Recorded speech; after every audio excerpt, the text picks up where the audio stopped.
recently wrote a blog called Are You the Doer?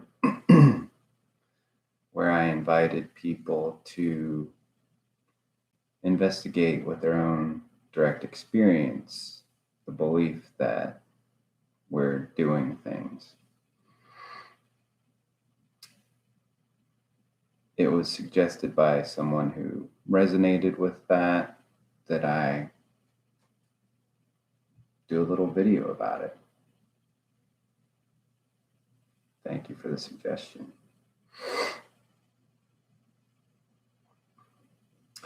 So I invite you to investigate what it is that's doing things. The way we are taught to think is that the mind is making the body do things. The mind's in control. So we'll just investigate that idea first. So when you start to investigate, pay attention to the tasks that the body does on a regular basis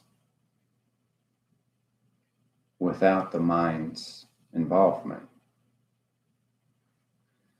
Take the example of putting away dishes. If you pay attention while the body's putting away dishes, you'll find that the mind isn't thinking about each step in the process. It's not thinking how to pick up a dish or navigate to the cabinet, where to place the dish, how to place the dish. The mind isn't involved in any of that. It just happens by itself. You take the example of driving, which I've spent a lot of time doing. What you'll find is that the mind also is not telling the body what to do. It's not telling the body, apply more pressure to the gas or turn the steering wheel to the left. It's not directing the body to do the things it does in order to operate a car. Those things just happen. The body does a beautiful job driving, whether the mind's thinking about what it's going to have for dinner or whether the mind's completely silent. And from my direct experience, it seems as if driving becomes an art form when the mind takes a back seat, so to speak. Which I think most artists would also say about whatever art form they practice. The mind's not involved. And think about what happens, notice what happens when your body gathers up groceries from the car, carries them into the house, sets them down, puts them away, does all the things that the body does without the mind planning how it needs to gather groceries, which hand needs to take which bag, how to evenly distribute the weight, how to open the door. All that stuff just happens. And it seems as if the body has just got this innate intelligence about how to do it all. The mind doesn't need to think about it. But it's important that you do this investigation yourself. See for yourself.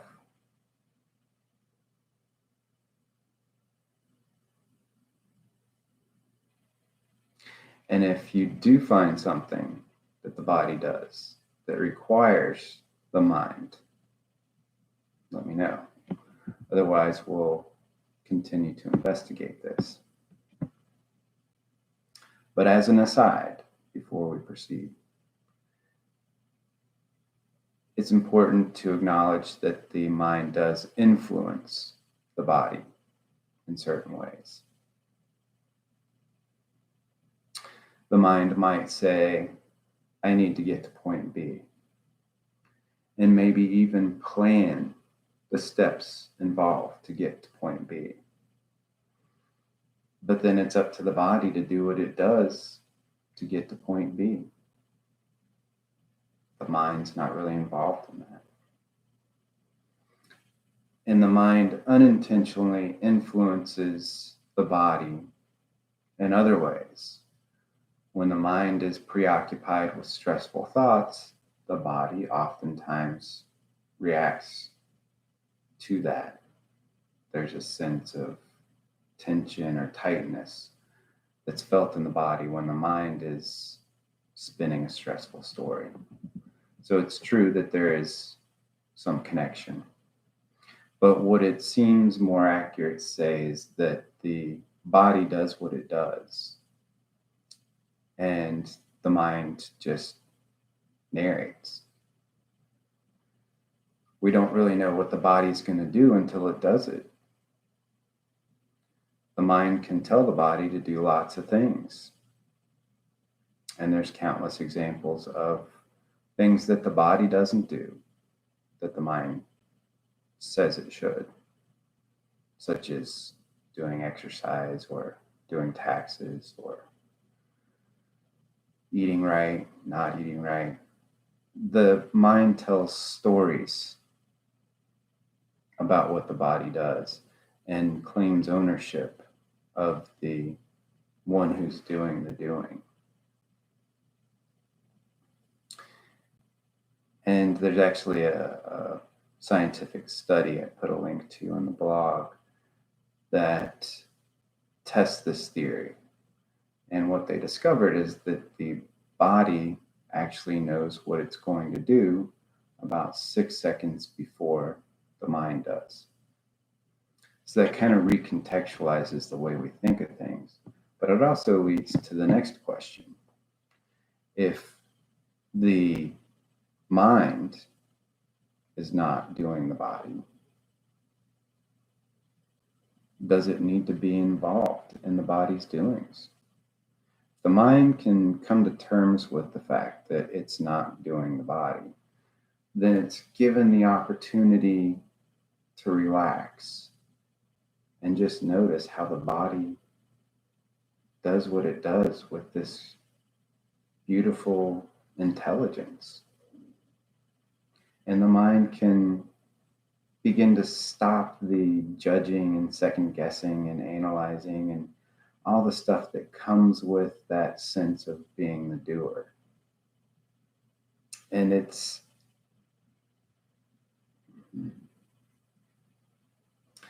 an ongoing experiment for the mind to see whether it can fully trust the body to do what it does. But it's, from my experience, a very worthwhile investigation. So then the other question that arises is, are you controlling the mind?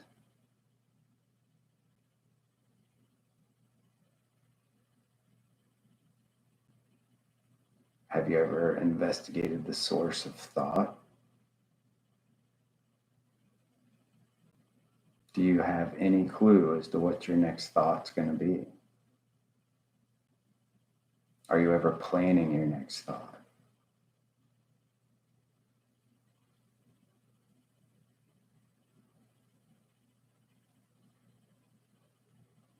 When a thought arises, do you say, did I choose that thought? Or did it just arise?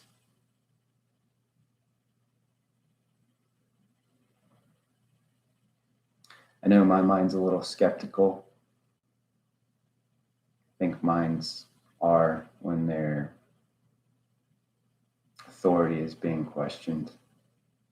So my mind thinks, okay, I'm going to prove that I am actually in control of my thoughts. In 10 seconds, I'm going to think the word hello, and then count 10, and then think the word hello, and then say, see, told you, I control my thoughts. But the question is, where did the original thought arise? Was it premeditated? The thought that said, in 10 seconds, I will think the word hello.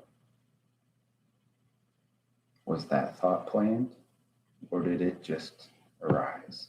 And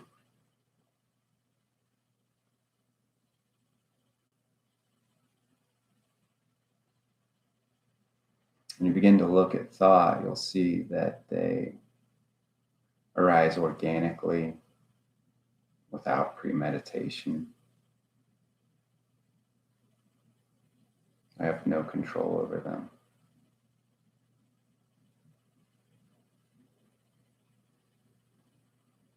Their content and timing are not up to us. They just happen. Well, let's go a little deeper and see what's at the root of all this doing if the mind's not doing it. The mind and body are just happening on their own. Where do I fit in? Do I have any control over anything?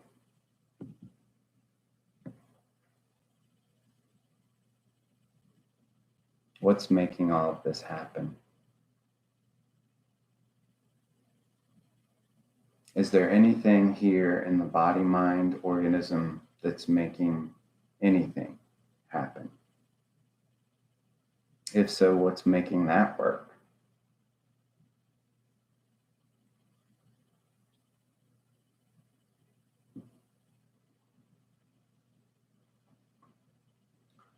Where does the impulse to do something arise?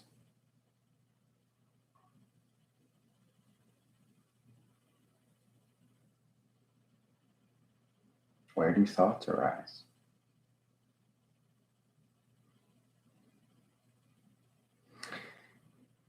If I'm not the body and I'm not the mind, what exactly am I? Or is there an I at all?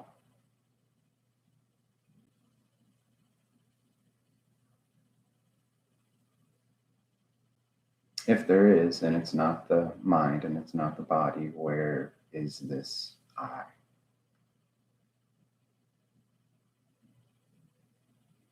Is it locatable?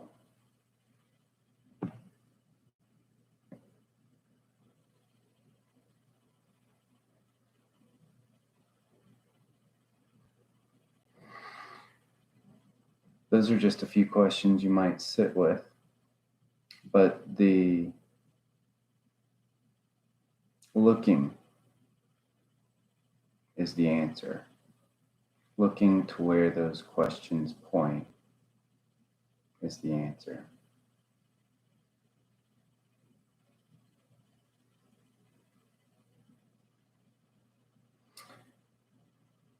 And what you're likely to find upon this deeper investigation is that the mind and body are being done by what you truly are. But that's not something you have any control over.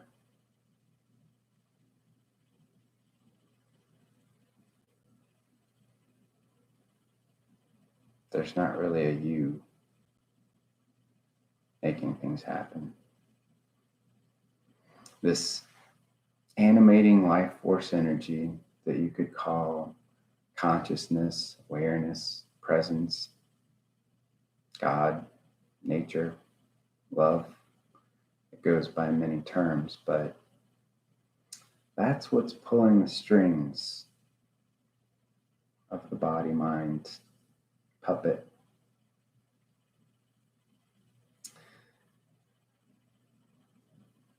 It's being done like a well choreographed play of divine energy.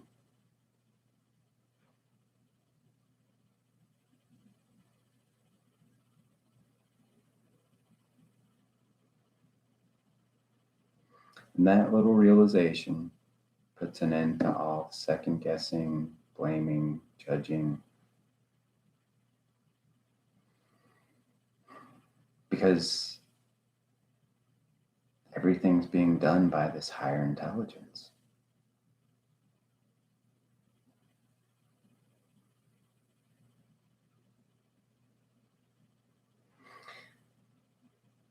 And when the you realizes it's not the character in the play, then the character in the play becomes this portal for joy, lightness, all coming from that same animating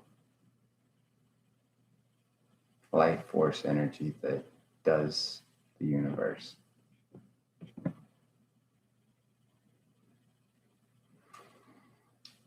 And it's important to remember that if there's not really a doer here in this mind, body, organism, there's not a doer in any seemingly other mind, body, organisms.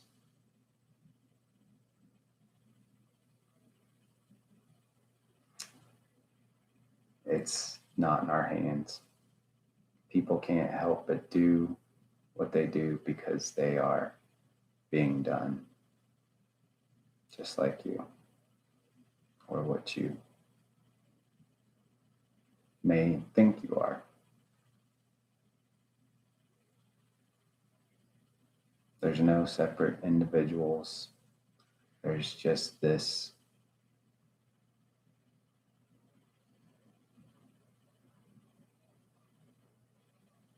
loving, aware space in an infinite number of disguises.